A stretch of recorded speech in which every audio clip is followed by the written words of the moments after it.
Everything can be changing, but aging, we're all aging, and that's not going to change. And parents are aging and people are retiring. And if they haven't planned, it is not a good thing.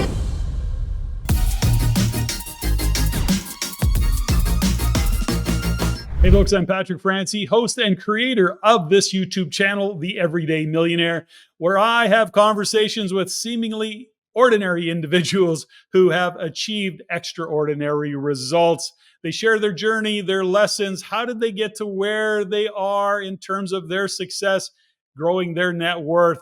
They share many insights, many lessons learned. Before we get started on this next show, remember to like, to subscribe, hit that bell notification. Give me a comment, even if you don't like the show. Let us know so that we can improve on the show. Without any further delays, like, subscribe. Let's get this show started. Amy Leong, welcome to the Everyday Millionaire podcast. Thanks for joining me. Thank you. Always wanted to be in this hot seat. Now, and here you are, and I'm excited to have you here. And lots to talk about today, but let's, your bio is really good, by the way. It was one of the better bios that I often get from my guests. It's just very efficient and effective, but it never, like all bios, they never do a great job of describing really what's going on. So Amy, given what you have going on today, and we just had a good conversation pre-recording, you've got a lot of stuff going on. So when somebody says to you, so Amy, what do you do? How do you respond these days? Oh, I heard a term called a multi-hyphenate. And I read it and thought, it was this woman I follow on Instagram, of course, and she has so many businesses and she's always doing 1,000 things at once. And she coined the term multi-hyphenate. And I thought, I think that sounds like me.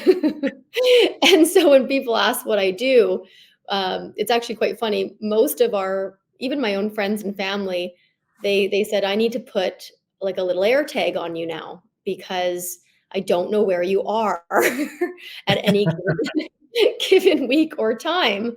And my best friend just said, she's like, are you in Mexico? Are you in the US? Are you, or are you sitting at home? And right now I'm in beautiful Vancouver. So, but yeah, when someone asks me, I think it's a multitude of things.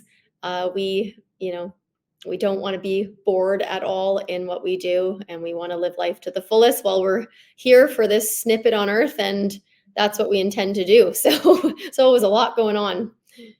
Well, I think about, if somebody said to me, who is Amy and what does she do? I would describe you as a really cool cat individual, top performing realtor turned. I think beyond realtor, I see you as a really savvy business person, you and your partner, Amy. And like I say, aside from, or not Amy, Ali, sorry, you're Amy. Aside from the fact that you're a great realtor, I mean, you and Ali are really savvy business people. And I just admire that. I've had the pleasure of knowing you for a number of years and kind of watching your growth and the evolution of you and Ali. And so that's how I would describe you to somebody, is just really a great realtor, but really savvy in terms of your business acumen and what you do. So I just wanted to, I mean that as in the highest, regard in terms of a compliment, because that's how I see you. And so I think it's important that, I share that with listeners, is that, as we get into this conversation, aside from maybe what we'll talk about, is just how astute you are when it comes to business, some of the things that you and Ali have done. So right now you started out and you're a realtor, you're a real estate investor, you have grown your business and what you do. You're now are just opening an office in Tulum in Mexico.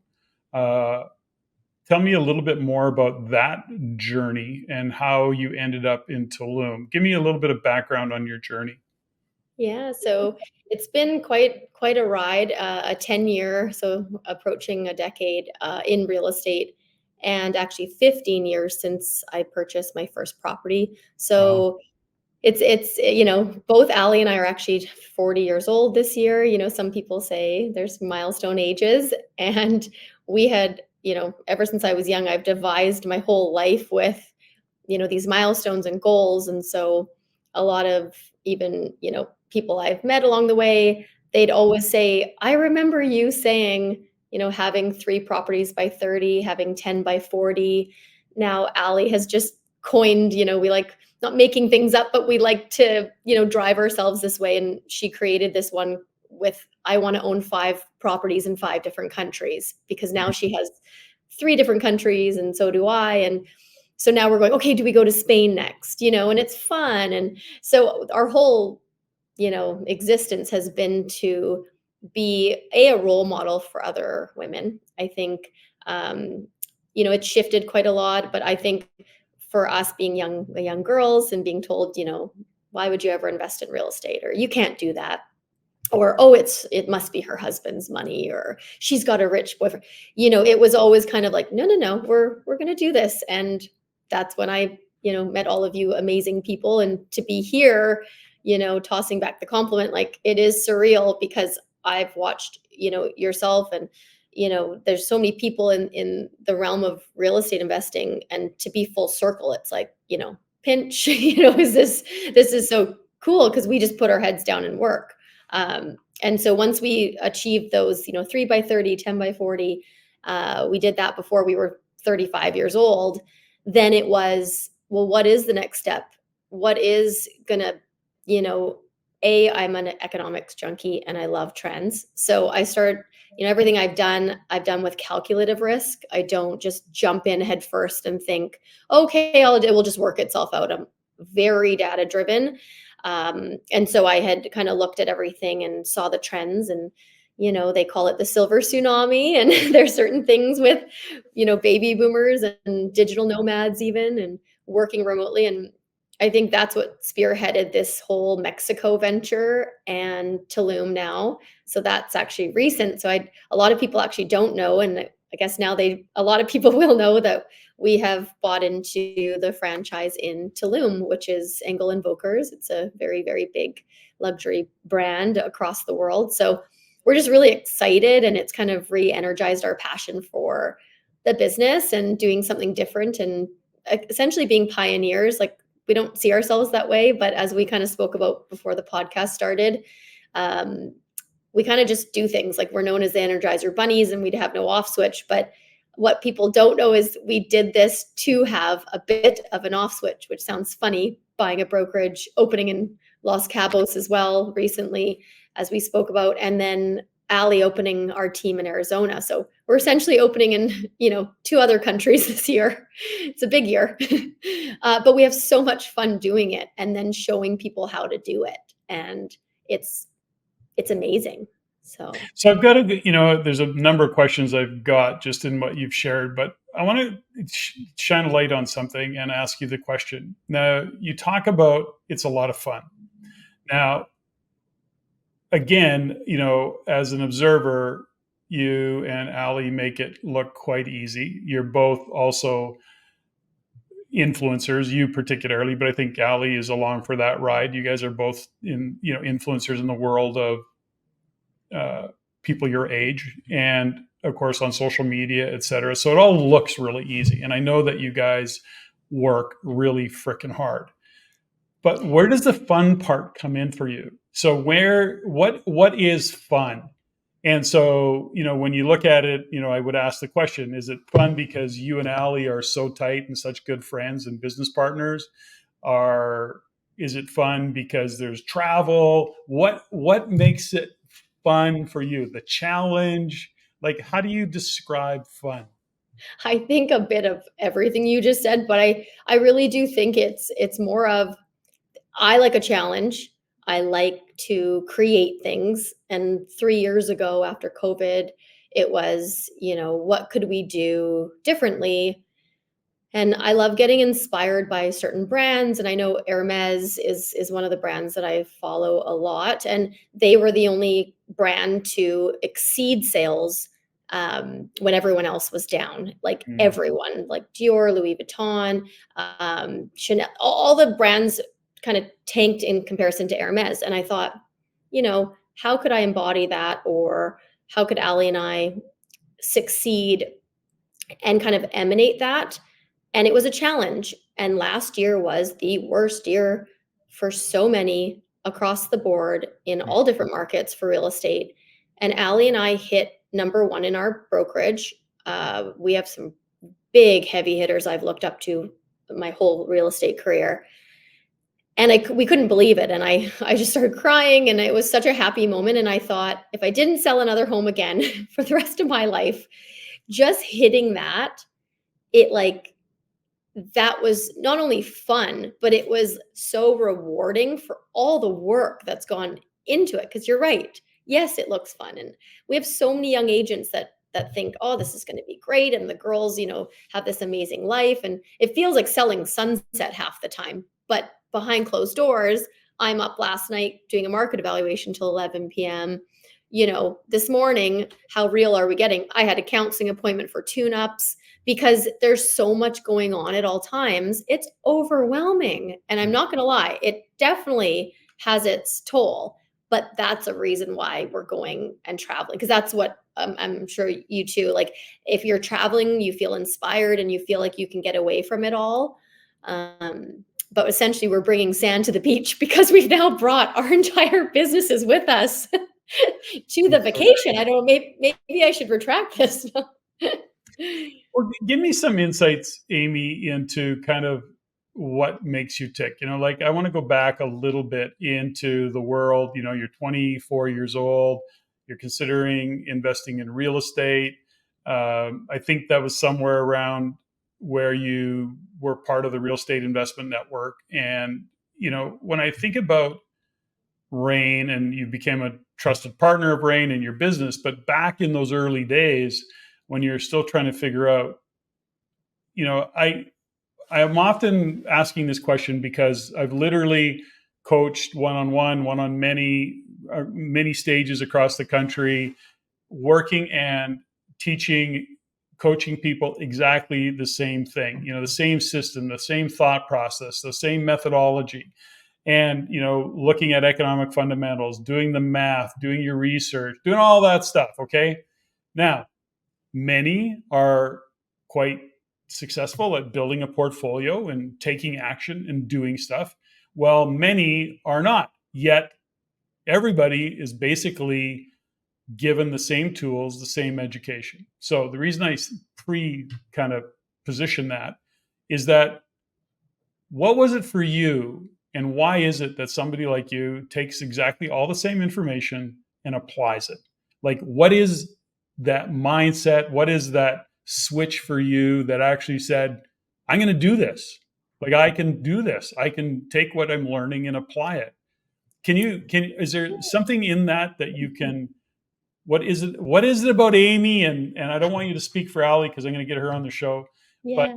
what is it for Amy that got you going and kept you going? Yeah, because it's strange because my parents, we grew up quite low income. I, grew up in Wally, went to high school there. It was, as a kid, you don't even understand, like, because you're just a kid and you grow It up just where you is. grew up and you Yeah. have fun and go play your sports. And then, but it was a series of events in my life that it was, losing. I was with a boyfriend that I was very in love with. I lost him at a young age to cancer, and it literally changed my entire life. I ended Mm. up, renting out my condo that I had bought at 24. I left to live in Hawaii for a bit. I was like, get me out of here. He was a very popular, charismatic, amazing person that you meet him, you're best friends with him. Mhm. And I just thought, I don't want to be here anymore. I'm just gonna pull shoot. And I quit my job. I was actually working at TELUS for almost 9 years. When I was sick, I started when I was 16, when you couldn't even sign the contract. We didn't know that later. All the contracts I signed for 3-year terms were invalid. It was just a dog and pony show. It was just wild there. Wild, Wild West, we'll call it. Yeah. Guilford, good old Guilford Mall, right? Like this, a interesting scene. But it just set the stage for when I was on the beach in Hawaii. I was going, I'm surely not a beach bum. Like this is not for me. Um, and I just thought, I want to come home uh, and I want to crush it. I want to do something different. And and I believed I could do it. I think I met a lot of people that either pissed me off and, I thought weren't the smartest, people. And I was like, well, if they can do it, I can do it. Like, what's stopping me? And that's why I'm just an advocate for stacking yourself with so much knowledge and research. And that's when I found Rain, because I had no friends that were investing in real estate. I brought it up to my dad and he was just floored. He even said, like, you idiot. Like, he literally said, called me an idiot. And, like, bless his heart, I love him to death, but he was literally like, why would you ever do that? And Yeah. he was like, you should be a nurse, and, you should marry a rich guy and, Yeah. Asian father, right? So it was just funny how now he calls me his little land baroness, so how that changed.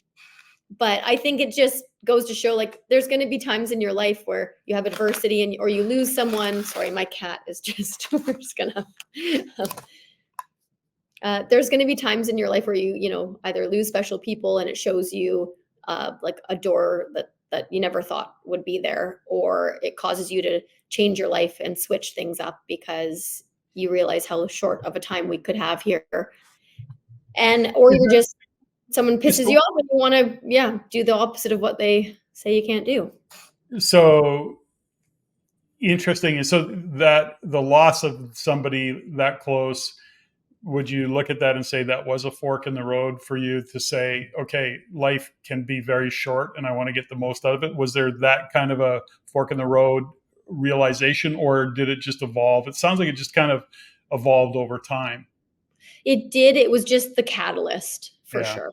It Yeah. was like, Kate, you're 28 years old. You're not here anymore. It was Yeah. cancer, 2 weeks, passed away. And I'm just going, like, what is life about, kind of thing. Yeah. So I also have that part of me where I feel like life's very fleeting, but then I have the other part that's like, while I'm here, I want to make it count and I want to build this empire. So it's an interesting balance. I go back and forth about it, so but it drives me. That's It's interesting that you said something that your dad was kind of like, "What are you doing?" and you can't do that, or whatever that narrative might have been. I actually, had a young lady that worked for me, and she was a great salesperson, and she was just so fun to work with. And one of the things that I knew that like from a psychological point of view, if I ever challenged her, going, like, her name was Brittany, and I would give Brittany the gears a little bit going, she would say, "Hey, I made this sale." And I'd go, "That's awesome." I go, "A good salesperson would have also had a dot, dot, dot, dot, dot," right? And added on to that. And I did that not to be passive aggressive. I did that because then she just kind of walked out the door in a humph and or harumph and then went out and got more sales. So tell her she couldn't do something or imply that she couldn't pull it off. And it was like, that was her button. And we laughed about it for years, is that would get her going. And she knew I was doing it, but she couldn't help it. She had to go prove me wrong. Yeah. So it was always really fun. That's what it sounds like, that you got that wired into you. 100%. It's just, yeah, definitely. So when you look at what you and Ali have created in terms of your partnership, if you're giving some guidance to others, how are you and Ali in your partnership? What was it that brought you together, and kind of what have you learned about having and, I guess, developing the quality partnership that you have with Ali? Yeah, I think definitely, I don't think I would do what I'm doing without a partner. Allie's been just amazing. I think the work ethic really has to match. Like, I would really suggest, if you're going to partner with someone, it means everything, not only just work ethic, but values, how you want to live your life. We both have struggled a lot with balance, as top 1%, we hit that as well last year. It's like, to get to the top 1%, I read this thing where, 99% of the people don't do what you do. So, Mhm. and when you flip it that way, you're going, okay, this is, that's a big number that don't do what you do. So Ali and I, we always kind of wanted to operate in that, upper 1%. And we've always wanted to spark off each other. Like, it's been an Energizer bunny. That's what people, have coined us, like the two Energizer bunnies. And, you both walk too fast in the office. And, so I think for us, sorry, tail in the, I think for us, it's been a really beautiful partnership. We haven't had any crazy, it's like a marriage, right? You essentially share a bank account with someone, but I think we've both been really good at, making sure that we're both on the same page of where we're going and very supportive of each other. So it's been really, really good. And it's now 7 years we've been partners, and as we venture to different places now without each other, essentially, because I'll be in Los Cabos, Ali will be in Arizona, and then we split our time between Vancouver and Tulum. So it's going to be interesting. Like we both said, let's just see what happens. And if for some reason we haven't built our businesses up to where we want, we're very adaptable people. And I think that's huge, right? So I think you said something that I always, for me is a kind of a tell, which is you and her share common values. Now, what's interesting about that particular conversation is that very few people even understand the term values. So good for you for recognizing that that's an important part of it. And to you saying, okay, well, we share the same values or common values is, of course you do. That's just natural to you. But the mistakes that people often make is they get into business with somebody for the wrong reasons. Now, I speak from experience, by the way. And if I have made the mistake in partnerships, which I have, it was thinking that this was what it was, and then realizing that we don't share common values and are doing business differently. And that was actually what eventually broke down the relationship. And the partnership was the fact that we didn't share common values. And so how I wanted to do business and work with clients was different than how they wanted to do business and work with clients. And not that they were wrong and I was right, they were just different. And that was what broke down the relationship. So when you say that you and Ali share common values, and the reason I shine a light on it, I think there's just an important lesson there for anybody listening, is that when you are in partnership, whether that's a significant other, by the way, or a business partner, sharing or having common values is really a key to having a great relationship. And to your point that we started with earlier was to having fun. So I don't know if there's some realization or, where have you kind of done the work to understand values, or is it just something that, maybe that's the way you were brought up? yeah, I think, hold on, I'm just going, I know my cat is just all over. I don't know if he's extra needy right when we're doing a podcast. Of course. I have two Bernese Mound Dogs, so they only ever show up when I don't need them. Exactly. Sorry, so say that again. So just from a values point of view, the point, where did you get clear on, or where did you start to even understand values and why they were important? Or is it just something that, it was a way you were raised, or was it intentional in understanding yourself? I think it's just having, we have a really good managing broker who we kind of look up to as like a father figure. Mm-hmm. And his dad is also still rocking, comes in every day and shuffles in his Prada loafers. And he's just like, we call him the OG, and they have a beautiful relationship. And whenever we need something, we can go and, go into his office. He's door wide open, anything he's ever gone through. Because he was partnered with his dad, and I think his dad's now 75, and he shows up for all of us young agents in the office, and they just literally give us their wisdom. And I've always been someone, and Ali, to like really listen, and I think it's been really good to learn from people that you want to embody and their values. So you're almost like a value suck in a way, like you're seeing as you start in something, whether it's a relationship or it's a partnership or a new job, you're a sponge, or you should be. And just like how you were saying, Patrick, whenever you are even in a restaurant, you're observing, because you're seeing how other people are acting, and that's what we do since we were babies. It's built into us to learn from our environments and this. So Ali and I have just always been so similar in the sense of we understand. I don't want to call it leveraging people because I always didn't like that term. I Mhm. don't like, even we would say, oh yeah, let's just use other people's money, but it's so much more than that. It's almost like you could use someone else's money and they'd be the worst joint venture partner you've ever come across. You Yeah. could, you know, look at someone and say, oh, they've got this amazing outfit on and I want that. But behind that outfit and who that person is like a terrible human being. So I think it's understanding layers of people.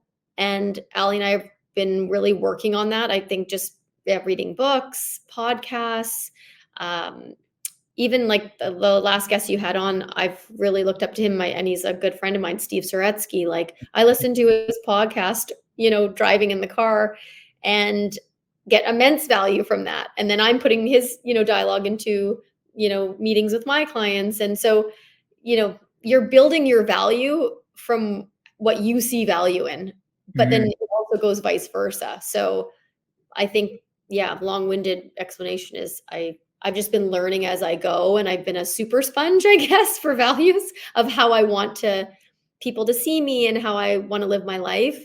And then also add a layer of authenticity because we are who we are, and people always, have good things to say, more so I hope than bad. But some people don't understand how we operate either. Right? We get that all the time. It's like, I don't understand how you girls do it. It stresses me out even thinking about the way, you live your life. And we're going, okay, what? This is how we. There's a I want to unpack a little bit about, because, there's a something that you said that is, resonates really well with me. And it has, Stephanie and I do lots of our own coaching of personal and professional development and helping people discover what their values are. I mean, something that you said, which is really interesting, is that you're very conscious of who you're being and how you're showing up, and you're seeking always to improve. That has kind of always been the way I operate, which is I'm always looking to be the best version of myself. But that comes with self reflection, it comes with self discovery, it comes with observing others and saying, how can I do it better? And, for myself, when I look into where I want to be in 5 years from now, I have to say, okay, well, who's the, what do I have to do? Who's the person that I have to be to achieve that outcome in 5 years from now? Is that kind of along the lines of how you see yourself in terms of your own personal and professional development? It isn't by accident. You're intentionally making decisions about how you want to show up, how you want to operate, how you want to interact with people. And I don't want to put words in your mouth, but that's kind of what I'm hearing in your own development, personally and professionally, is that it's pretty intentional. You're aware and you're paying attention to how you're showing up. But is Mhm. that an accurate statement? I think it's like it's purposeful. Like I do think that everything I've kind of done and the way I present myself is purposeful. When I go to my closet and the shirt I'm wearing right now, I everything is curated in a sense, but I also don't want it to be too curated because you want to be who you are, and I stopped caring as much. I still obviously care, but now I'm not as shy to say, oh, I grew up in Surrey or Wally. Like before, it was a huge insecurity. I Yeah, have to admit, it was like, you're from the Bronx. yeah, Like, yeah. do you have a gun in your purse? Like, I'm like, no. It's in the car.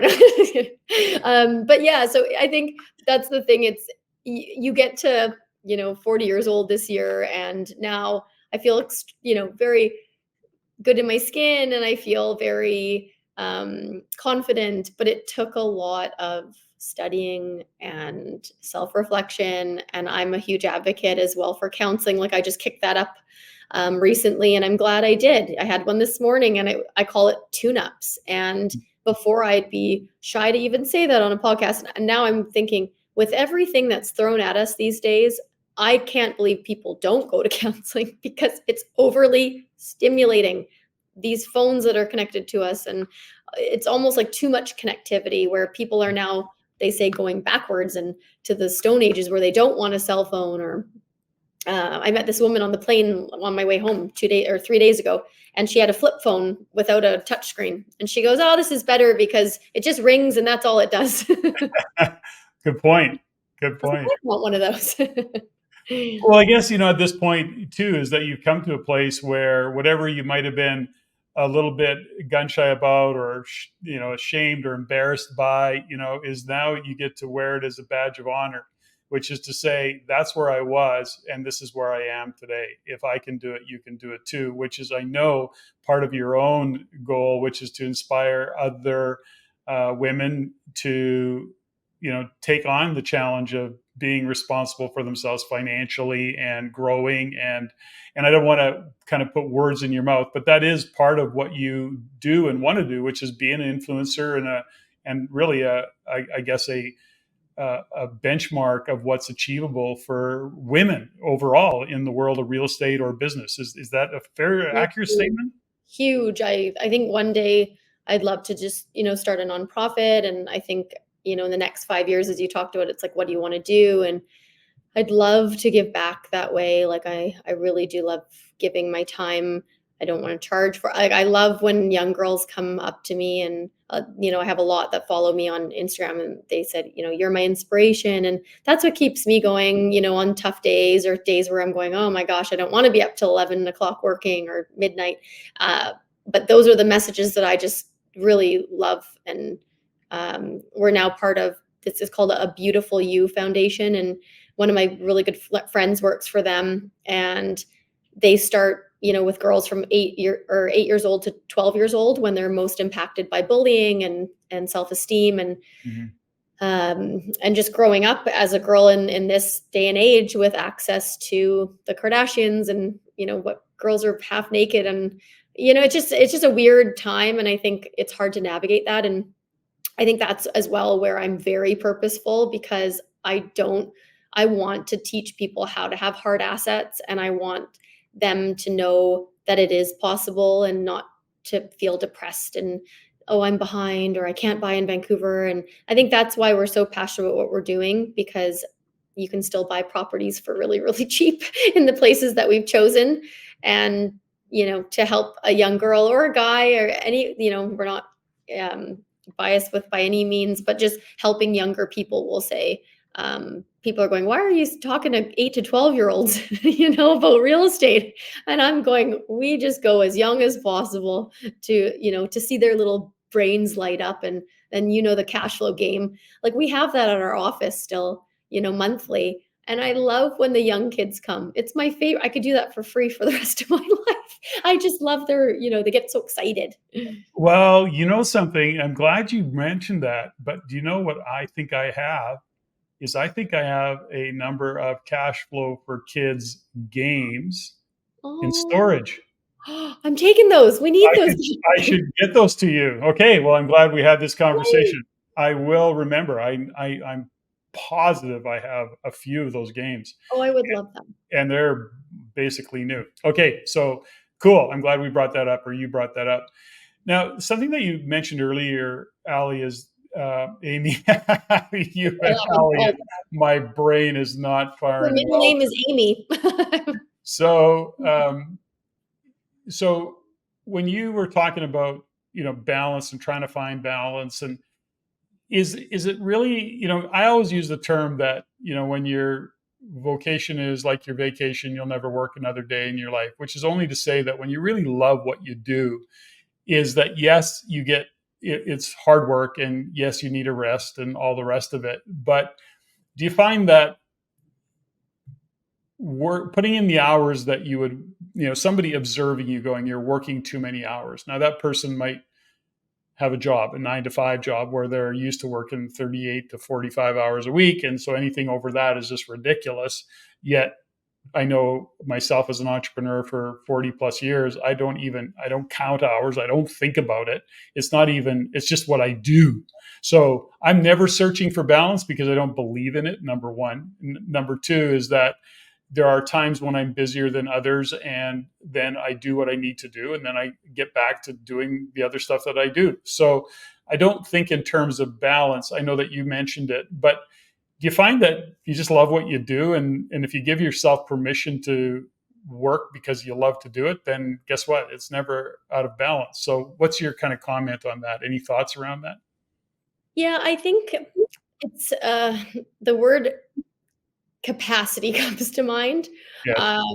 It's what you're what there's only so much you can fit up here. I wish it was Yeah. endless, sure. And but you get to the point, and I'm at that kind of tipping point, I guess you would say, where we are opening into new ventures and different crossing borders. And the reason why is because I've reached, we hit our number one, we hit our top 1%. That was a huge goal. For me, it was, I'm only capable of hitting that once in a sense. I don't want to hit it again. Let's just put it that way. It's not like I wouldn't drive myself ragged. And Allie's the same. Like I just said, hey, we hit it. It's all I needed to do in my career. It took nine years to hit number one. I can't go up from there. So I guess, and a lot of successful people, they'll go, they'll hit their target. I think what's important is for people to, once they hit it, what is next? Like I already had that plan in my, I write a lot. I have an online journal for the last 10 years. I highly recommend it. It's called Penzu, and it will remind you it will say, 1 year ago today, you wrote this, Oh, and it alerts you. So I get it all the time. I had a really cool one happen, I think 3 weeks ago, and it was a year earlier in Los Cabos. And I, was figuring out what I was going to do, if I was going to like activate my real estate license. And then I remember typing, you know what, just go for it. And then it reminded me a year later when I'm walking in my beautiful new office and I'm thinking, is this real life? But it's, again, what is the capacity that you have? If I know when I'm on the verge of burnout, I've been there, haven't had it. I know coworkers that have had burnout, terrible. But I'm aware enough because I have the tools, maybe through counseling or reading or podcast, to at least know when I'm not feeling optimal. mhm. And that's when I'm good at being like, hey, I need to either go on a trip, I need to take a break, I need to walk in the park with my puppy and shut off. And I think if you don't have those tools, like I recommend trying to build yourself to get those, because if you don't have those and you're operating in the top whatever of your game, or even as the top salesperson selling cell phones, whatever it is, you're not going to be able to deal with how heavy things can be in business. And that keeping up with the Joneses, I suffered from that for a while, where I wasn't sinking into and being present with, say, a new car, or it could be anything, a new handbag, a new goal that you just hit at work. But I think stopping and appreciating is so important, and then understanding your capacity. I think that's kind of garbled that one up in all in one. But I think if you don't know your capacity, it's a slippery slope. Well, there's a part of what you just said is really important to understand, which is your mental capacity, which is this the ability to juggle the number of things that we've got going on, or the to-do list in terms of thinking about what you've got going on. An office in Tulum, Allie going to Arizona, you going back to Vancouver, looking after clients, looking after your real estate portfolio, all of those things. I think at some point there's just the sheer mental capacity, let alone the operational capacity. And the operational capacity is probably the easiest one to deal with, although it can be tough decisions to make. And that is, where do you start to delegate? Who do you delegate to? And do you actually create infrastructure so that you can, in fact, have mental capacity to be creative, to do what you're brilliant at, while operationally everything you need to get done gets done. And the delegation part of it is always a challenge, because often business owners think of it as a cost. And I always look at it going, that's true. But if you can shift it to say, what is the return on that investment?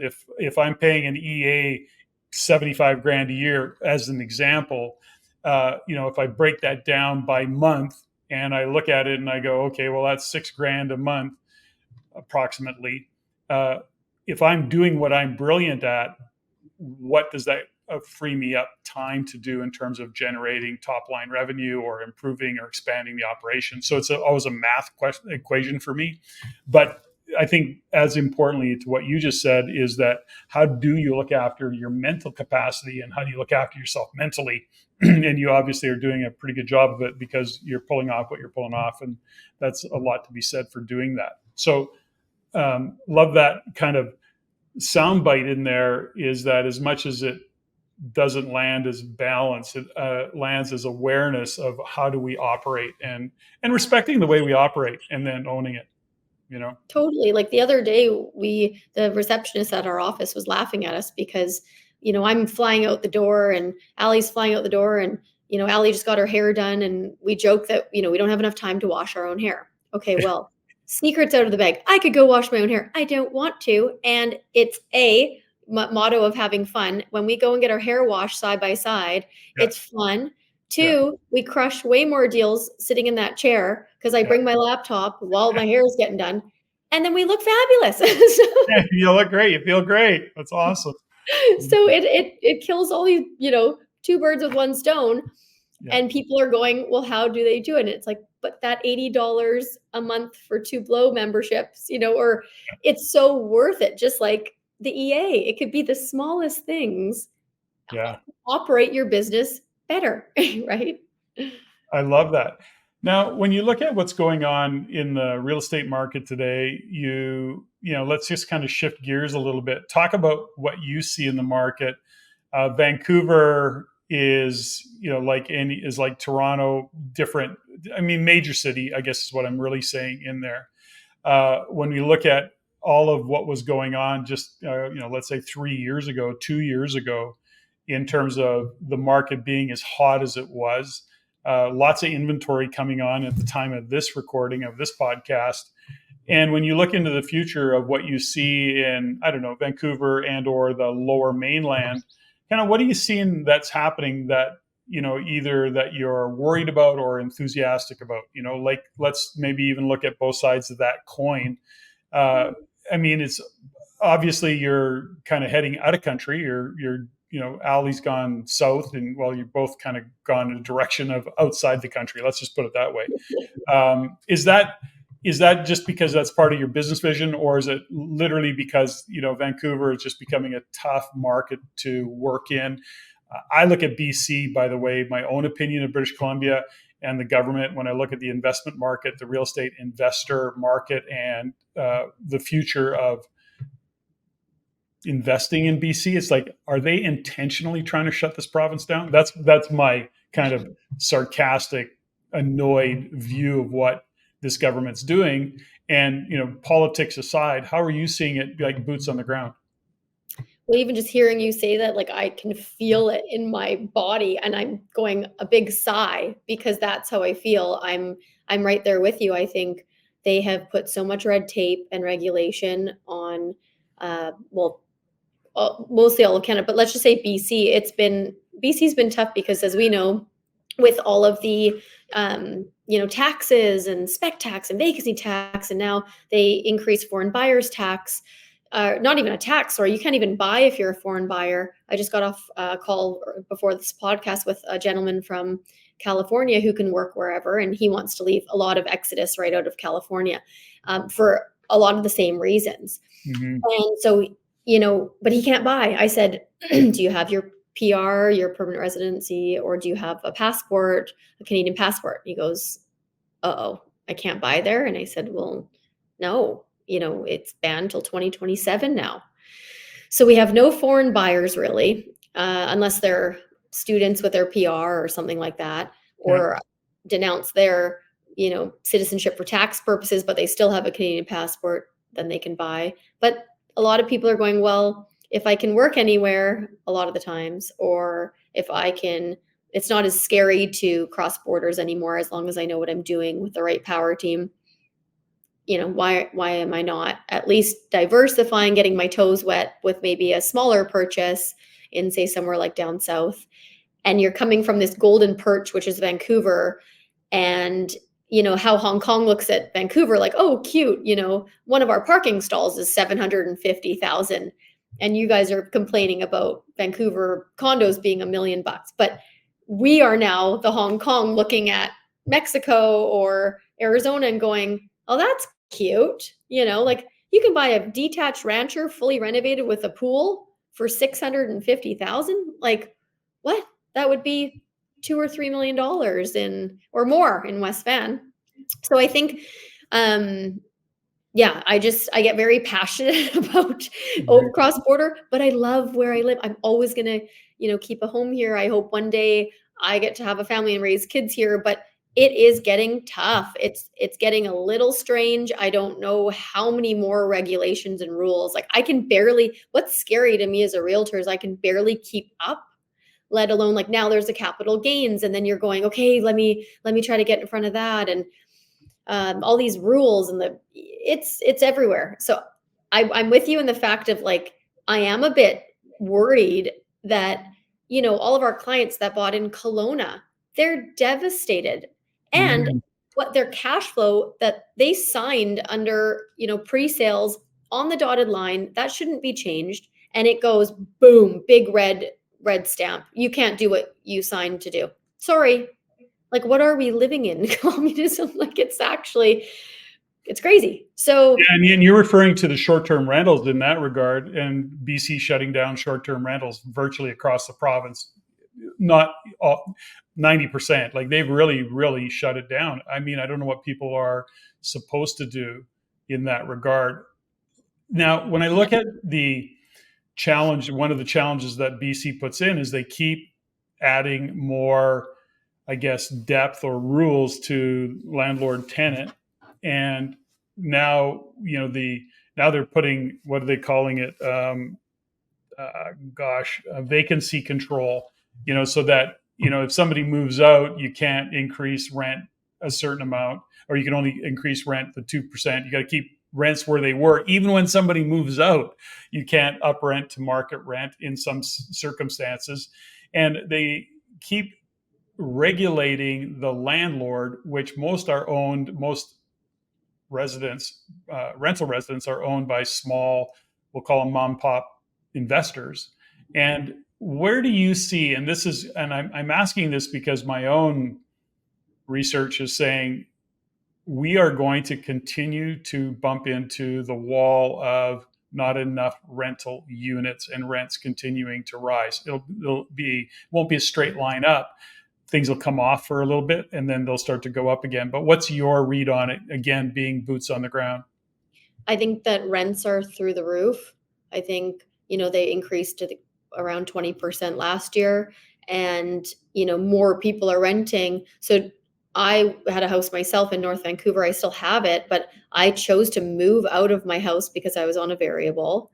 And then I'm renting in the place I'm in now for more than half less. So, I saved myself $5,000 a month. Huge figure, but that's how much I was paying to live in a house. And I thought, at this age, I can't get ahead. I do pretty well and I'm not getting ahead. I feel so bad for other people, who are feeling this as well. How do you do it? For how long do you want to be in that situation? And so I decided, again, because I don't want to be just a slave to my own, income and the hamster wheel. I got to switch it up. So I started to rent. And if I were to buy the place I'm in, even seller motivated, 5 floors up, it would be double what I pay. I'd have to start paying property tax, and I'd have to pay a $650 a month strata fee. So I would literally more than double what I'm paying. It doesn't make sense. But the place I bought in Mexico, I can rent that for $5,000 USD a month, hold US currency, which goes a long way in many places. And I can even use that to live for free in the condo that I'm at now. So now I turned a really crappy situation that, so many people are in, but I'm able to move and be, more adaptable, where I feel bad for people right now going, I've got like even, my own sister, they're in Maple Ridge in a detached house. I got them, and their mortgage is up next year. My mom's mortgage up next year. And I know speaking about my family, because I know so many people listening are going, well, that's me, like they don't make any more money, and so my mom's going to incur $800 more a month when they're trying to retire. So now it's just a lot of people are, and then they can't move because they can't even, myself, I could not afford my house that I own again. And it's not even being negative. It's just a fact with how they have this test and what you have to qualify. I can't do it. It's like, Well, there's a couple things I want to, just shine a light on. Number one, good for you. Very astute move, by the way. And I would 100%, if somebody was asking me what to do in your scenario, you did exactly what I would guide people to do. Most would not do that, by the way. Most are too connected emotionally to what they are living in, calling it home. You've got enough experience and savvy to go, yeah, I don't need to be connected to this. There'll be another time, and this makes the most sense financially. So good for you. There's something else that, which is really interesting that you brought up, which is that many people are struggling. You have the opportunity as an entrepreneur, as do I, that you're not working harder to maintain the same income or I shouldn't say it that way. You don't have a job. In other words, you can be a little more savvy. You can work a little harder. You can work a little smarter, turn up your marketing. You can do things that are actually going to increase your revenue. And because of your entrepreneurial spirit and your background, is that you can do things within the real estate world that make sense for you, going into the US or going into Cabo and, then investing, again, to your point, US dollars. And in as much as, think about 6 months ago, what the Canadian dollar was against the US dollar versus what it is today. You're already, up a few points just on the fact that there's a difference in the Canadian dollar now. It's dropped in value. So I think and the reason I shine a light on that, number one, is to say, good for you. Congratulations. I think that's a very savvy move. And then, but also to share with listeners is that in times like this is how we have to think. This is exactly, the heads up moves that we have to make. And these are decisions that we have to, come to along the way. And there's some bold moves that go along with that. It's not what you did is not easy.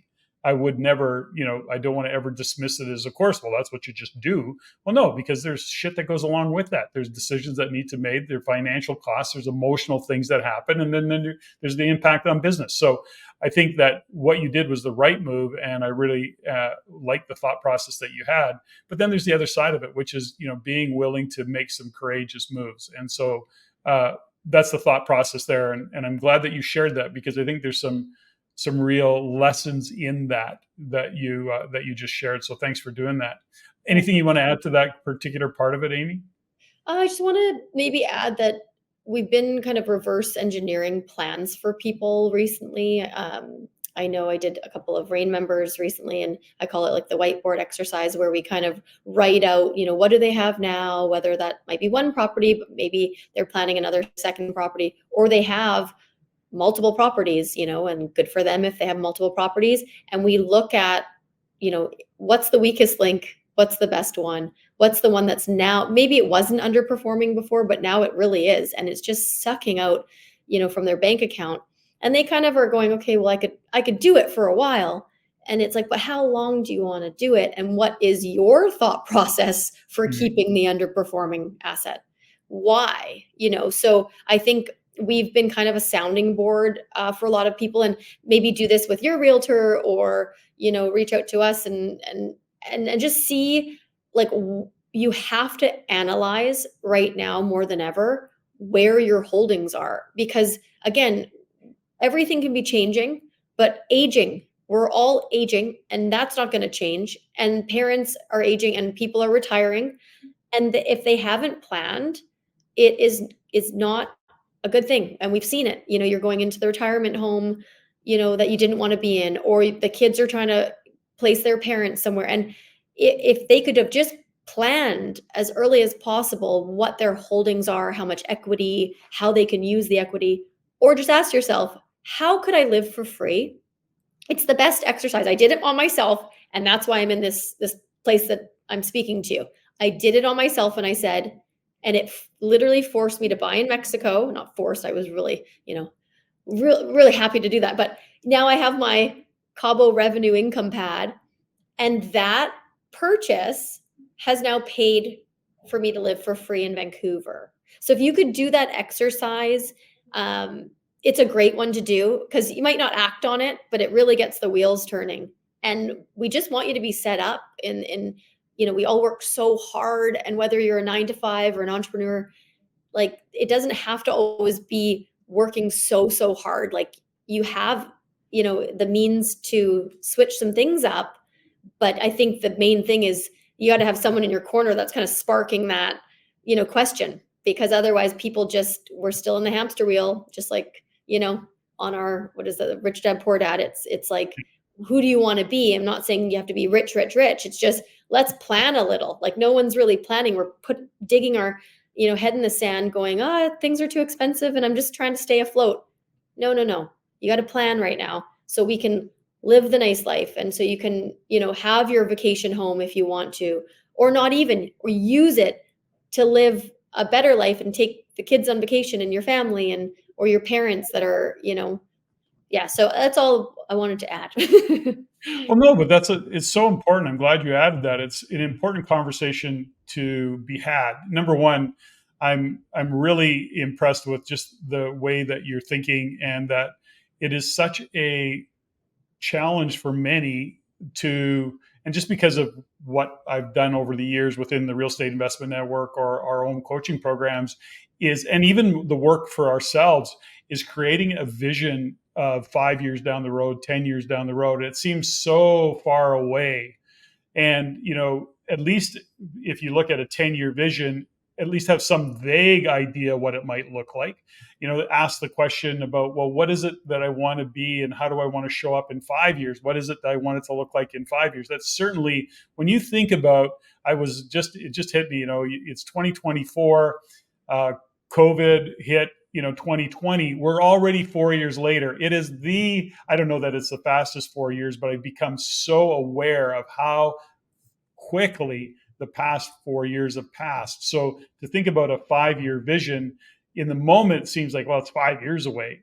That's a blink of an eye. And certainly I've noticed that the older I get, the quicker time seems to move.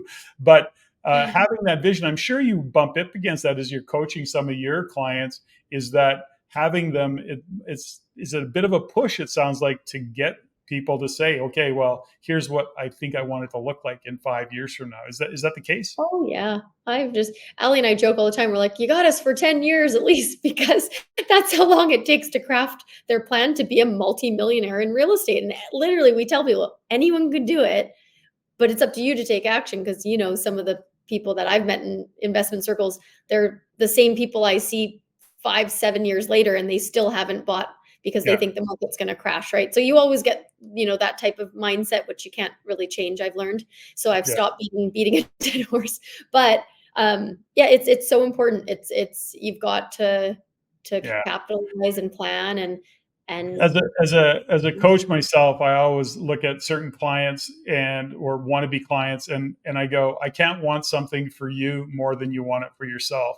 And by the nature of how you're wired or I'm wired, you want to be a contribution, you want to help and support other people's success, but you can't want something for somebody more than they want it for themselves. So they state it and you think, oh yeah, exactly. Got it. Let's get on it. And it's like, wah, wah, wah. 7 years later, they haven't taken action. They're in motion still, but they're not in action.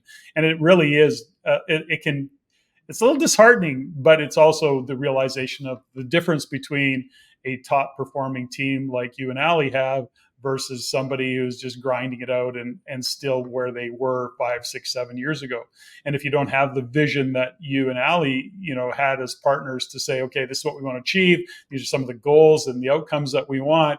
So you got pretty clear on what you were working backwards from. And it sounds like you're taking that skill that you've developed yourself and sharing it with others, which is really cool. I think it's such a great exercise for any realtor to be able to do with those kinds of clients. And so good for you. When you think about and look into the future of, what you and Ali are doing, are you actually looking out 10 years? Are you looking out and saying, this is, we want to build a, I don't know, $1 billion brokerage, or we want to have, we see one day where we have 50 or 100, brokers on the team. Do you have that kind of a vision? Is that what you're working backwards from in terms of opening? We have definitely taken a bit of a turn in the sense of we really are going to start ramping up the balance portion. Mm-hmm. I think I've always been very business minded my whole life. It was like, okay, be a multi-millionaire by 45.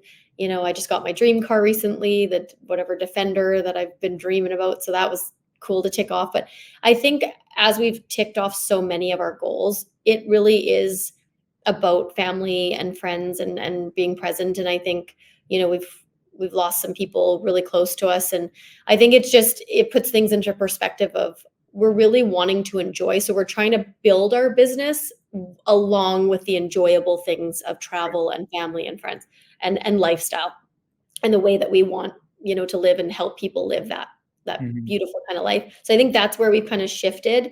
So yes, because it is built in our DNA, like you can't shut it off when you're an entrepreneur, like, Yeah. right. I'm sipping a margarita by the pool going, oh, I could start that company because, he didn't bring me the right straw or whatever, Sure. more than anyone.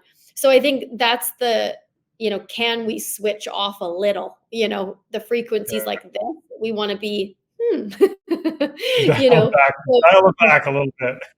just a bit, you know, just a little bit. at this point in my life, as I was sharing with you earlier, at 65, I start to reflect a lot, on just my own course of action, and a couple things that, at this point in my life, the last thing I want is more stuff. I've shared that very openly. If I have to wash it, insure it, park it, cover it, I'm just not interested. And I have no regrets in my life, because I think that ultimately, we learn what we learn, and I don't have any regrets. But if I was to do something, if I was to have a conversation with my younger self, I would go, I don't need to work so hard. And you talk about a dream car. I've had my dream cars. And when I reflect on it, I go, yeah, something, it was great to own a Porsche, and it was really fun to drive. And we went through different vehicles, and it was all really cool. But I went, something, if I had it to do over again, now that I know, I wouldn't do it again. I would go, no, I'd rather spend my money on experiences and building better relationships or whatever, like more stuff is just not for me. And I'm saying that a little bit guarded in that, I don't want to make anything wrong. And just that I did what I did when I was 40 and 45. It's what a part of what drove me to do what I do.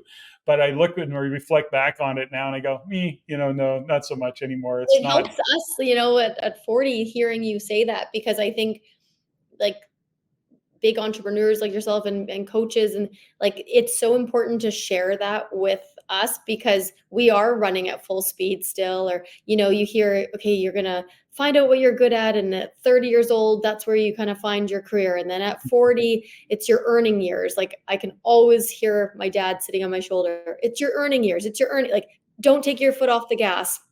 And I'm going, okay, but I'm driving at about 300, And, and it's interesting. He says that, the data shows that, in our 40s is our best earning years, but it's not because you can work harder and that you got your foot up against the firewall. It's really that you've taken your 20s and much of your 30s, and you've learned a lot. And, I can hear it in your languaging, Amy, is that you've already got to a place of business maturity that you're seeing the world through a really good lens. That's my own kind of assessment of it, and so you're kind of planting and saying things that are going, oh, okay, she's getting it. You're starting to understand it. And I can, I'm about to do a bit of I'm going to shoot a video on a book that I read, and there's two books that I read. Funny, it was by the two different authors with the same last name of Hare. Dan Hare, who's actually a local musician, but many years he wrote a book called Regrets. I've Had a Few. And he felt, inspired back in those days to go and interview a number of 65 to 100-year-old individuals and ask them, what was their regrets, what do they wish, etc. And then the other book I'm writing or reading, and I lost the title of it. Her last name. Last name Hare. Her last name is Hare. And let me. Now I want to pull it up. I got to pull it up. Hang on, because it would not be fair that I'm talking about it and not bring it up. So, Bronnie.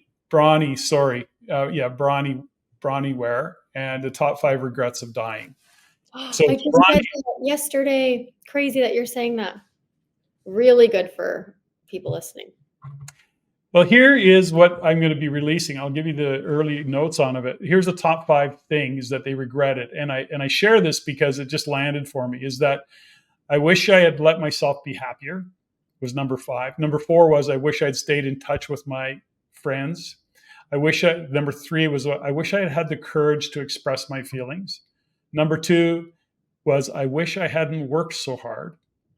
And this is one that you're discovering, and that this is where Stephanie and I do a lot of our coaching, which is I wish I'd had the courage to live a life true to myself, not to the life others expect. That number 1 is something that, Stephanie and I spend so much time helping people get to, is, what are your values? Who are you really? And are you living a life true to who you are? And it's a big question. It gets really deep and all the rest of it, but it's such an important question. And the fact that it showed up in this book that was about people who had literally a couple of weeks to live, and they were sharing what some of their regrets were. And in that list, when you go, the lessons that they learned is they weren't saying, I wish I would have worked harder. They weren't saying, I wish I had more stuff. They were saying that I wish I was happier. And then if you went on to see what they wish they had developed more relationships or honored the relationships that they had. And I go, wow, that's really powerful stuff, right? It's really so true. And I don't know if you have to get to a certain point in age to really come to that and realize it. And I had 3 other siblings, so there's 4 of us, and I lost 2 sisters to cancer. One when one of my older sisters passed away when she was 53. My other oldest sister passed away when she was 61. And you start to realize how short life is, number 1. And number 2 is that it is still a choice, and there's still decisions that we make in terms of what do we really want in our life. And what you're realizing is that, and you do even with the relationship that you have with Ali and your friends and the people that you work with, that relationships are really important. That's what's fun in life, is the relationships that we have and the quality of the relationships that we have. Nobody judges Amy because of the car she drives. And if they judge Amy for the car she drives, then they got to fuck off, go away. Pretty much. But is that kind of ring true? Yeah, I think it's kind of tripping me out because I just read that, and a really big client and friend of mine who is a mega entrepreneur, huge, and he messages me on WhatsApp and goes, "You work too much." He's always on me. "You work too much. You work too much. You work too much." Like, he bought the penthouse in the development I bought, in Cabo, right? Because that's just, he's going to get the penthouse. And he goes, "You need to sing and dance more." And he knows that I love singing. And I always said, if I wasn't in real estate, I would sing at a cafe for hardly any money. And I would own my own art store because I'm obsessed with art. And I love writing. I'd probably write a book. And so it's just so funny because now hearing, you say this, and I feel like, this is the best podcast. I feel like I just had another hour counseling.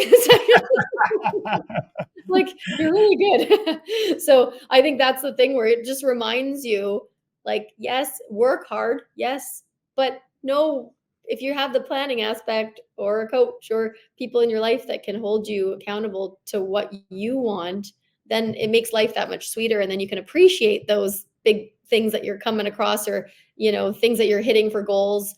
Because otherwise, it's going to go so fast, whether you're 65, 40, 25, if you're not enjoying, your life, you should be switching tomorrow, you know? Yeah, it's such a great conversation for me as well. I think there's an understanding, I joke about it all the time is that, I'm going for freedom 95, and not because of financial, but because I just don't ever see myself not being a contribution and working. We love the work that we do, so it literally does not feel like work. And we have the capacity to do what we do, and making a difference in other people's lives is really our purpose. Stephanie and I are very clear on that. And when you're living your life on purpose or in purpose, it really does make a big difference of just how we see the world. Again, Amy, one of the things and one of the reasons that I wanted you on the show is because I see not just your savviness, but who you are. And the fact that I'll share with you, I have no regrets, but my observations of where I fell short, and one of the realizations, I didn't even have it all that long ago, was that I was not coachable. And there was a lot of reasons for that, not because I was arrogant or I thought I was smarter. There was all sorts of reasons I wasn't coachable in terms of business and having a mentor. It was literally because I saw it, and I guess it was ego driven in that regard, but I saw it as a weakness. As that if you have to have that kind of coach, or if you weren't smart enough, you weren't enough, you weren't like it. I know it's a weird, like I'm talking to you who like is totally okay to surround themselves with the smartest people and some mature guidance, if you will, where I had a different spin on it. I don't know why. I've never examined it. Doesn't really matter. But the realization I had is that this many years later, 40 years of business, so many mistakes, many wins, lots of successes, is that I look at some of the work that I do with people and I go, I wish I had a me in my life when I was 40. Right. And it was just that realization that, and so as I'm listening to you and you're sharing that your insights into, the people that you work with, or this particular friend of yours that is really wealthy and has accomplished a lot and is telling you, okay, settle down, girl, maybe take a look at how hard you're working, and, maybe writing a book and singing and dancing in a cafe or on stage is maybe what you want to do. So I think it's really powerful to share that with people, in that, we have to sometimes look outside of ourselves and look to that guidance.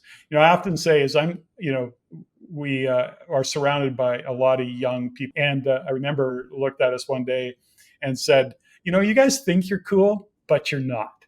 And I go, oh, thanks for that. And she goes, no, she goes, you're really freaking smart and you're really wise, but you're not cool. And I go, oh yeah, you're right. I'm not up to speed with all the stuff, but there's just things I know about life.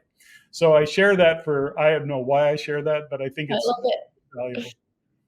You got to be, what's cool anymore, Like, what's cool anymore? Exactly. That's what I say. So I may not know all the stuff that, 30 and 40-year-olds know, but I still know life, and I still know business, and I still know that the human psychology hasn't changed that much, although sometimes we look at what's going on in the world and we go, yeah, it's changed a lot. But for those that are, not at the extreme ends of any bell curve,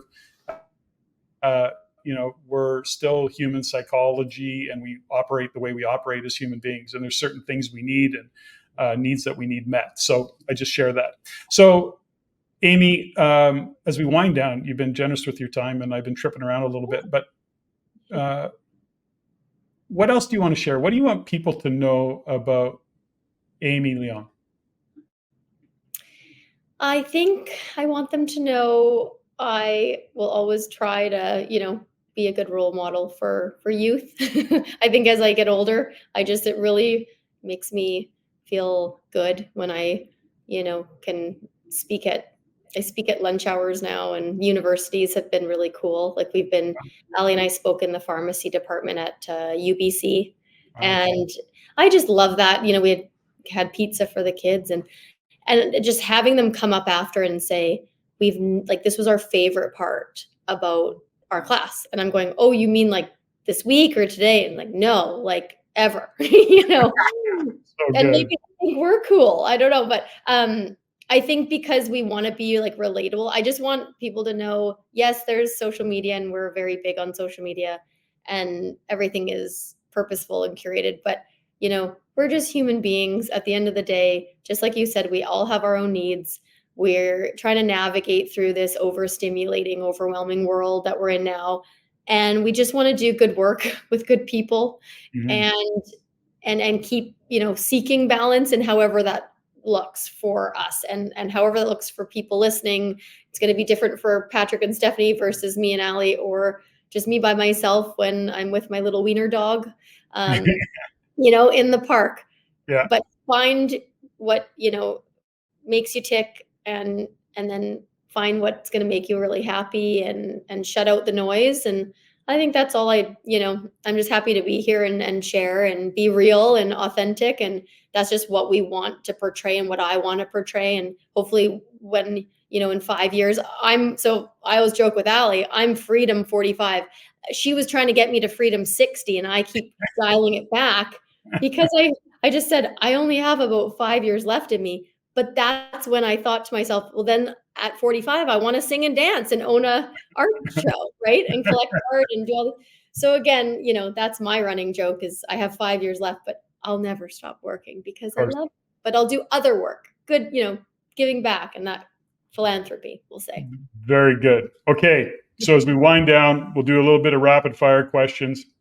Keep you on your toes. You ready? Hit me. This is the easy one. Okay. Android or iPhone? iPhone, Of begrudgingly. course.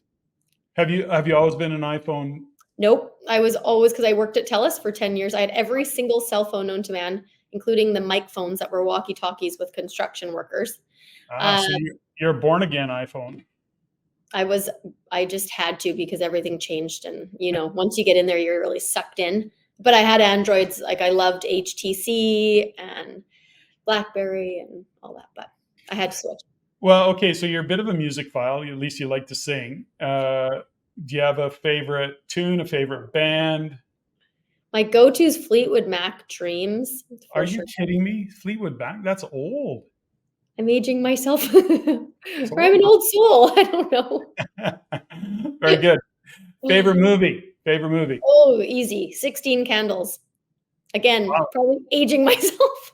16 holy cow. Those are like, yes, definitely. Okay, so your room, your desk, or your car? Room, your desk, or your car? What do you clean first?